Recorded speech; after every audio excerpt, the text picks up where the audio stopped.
สวัสดีครับสวัสดีตอนเย็นวันนี้พบกันวันที่ห้าในเวลา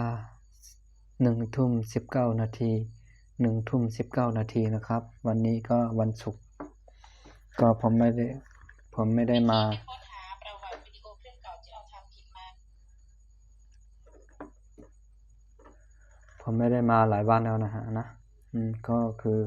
ช่วงช้างนี้ผมอาจจะได้พักประมาณสัก2 ถึง 3 วันอย่างนี้นะครับนะตั้งแต่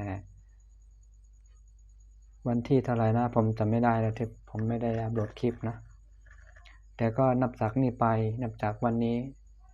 วันศุกร์วันเสาร์วันอาทิตย์นี้คือผมจะได้อัปโหลดคลิปเยอะนิดหน่อยนะเนาะวันน่าสัก3 คลิป4 คลิปยังได้นะครับแต่ว่าตอนผมอัปโหลดคลิปวิดีโอเนี่ยอาจจะเป็นตอนเย็นนะครับเนาะตอนเย็นหรือตอนเช้า2 เวลานี่นะฮะตอนเย็นหรือตอนเช้าอาจจะได้ประมาณ2 คลิปหรือ1 คลิปนะฮะตอนเย็นอาจจะได้สักประมาณ3 คลิปได้อยู่นะฮะอยากให้ทุกคน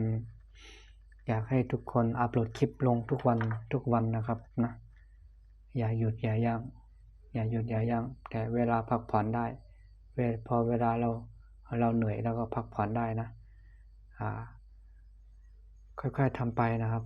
นะอย่าให้มีเสียงเพลงอย่าให้มีเด็กโผล่มาใครที่ยัง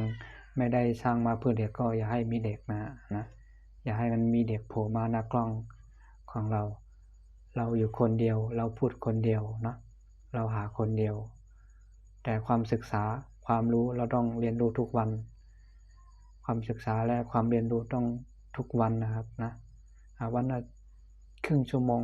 1 ชั่วโมงก็ยังดีนะครับนะถ้าเรารู้อันใดคลิปอะไรที่มันเข้าใจที่มันถูกใจเราก็ฟังเอาไว้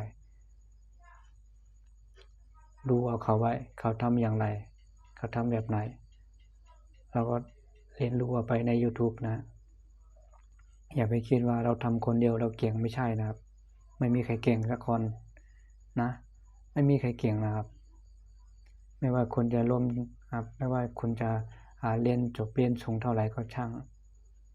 ถ้าคุณไม่ได้ทำรู้คุณก็ไม่รู้หรอกอันไหนยากอันไหนง่าย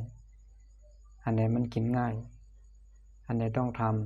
ำสิ่งใดต้องทำสิ่งใดชอบใจ